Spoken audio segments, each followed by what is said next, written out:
অস্ট্রেলিয়ার Melbourne cricket গ্রাউন্ডে quarter ফাইনালের দ্বিতীয় ম্যাচে মুখোমুখি হবে বাংলাদেশ ও ভারত। আসরে পুল এ থেকে কোয়ার্টার ফাইনাল নিশ্চিত করা বাংলাদেশ নিজেদের 6টি ম্যাচে 3টিতে জয়, 1টি পরিত্যক্ত এবং 2টিতে পরাজিত হয়ে 7 পয়েন্ট নিয়ে টেবিলের চতুর্থ স্থানে রয়েছে। আত্মবিশ্বাসের চূড়ায় থাকা বাংলাদেশ শিবিরের হয়ে টানা 2টি সেঞ্চুরির পাশাপাশি একটি হাফ সেঞ্চুরি করেন মাহমুদুল্লাহ রিয়াদ। তাছাড়া মুশফিক 3টি ও সাকিব 2টি করে অর্ধশতক তোলেন, আর সাব্বির আহমেদ, সৌম্য সরকার ও তামিম ইকবাল তুলে নেন 1টি করে অর্ধশতক। অন্যদিকে ভারত পুল বি থেকে নিজেদের 6টি ম্যাচের সবকটিতে জয় পেয়ে 12 পয়েন্ট নিয়ে টেবিলের শীর্ষে রয়েছে।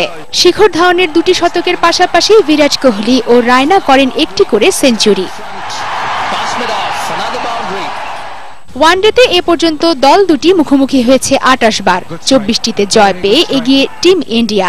তবে বিশ্বকাপ আসরে দুবারের মুখোমুখিতে 1টি করে জয় পায় বাংলাদেশ ও ভারত।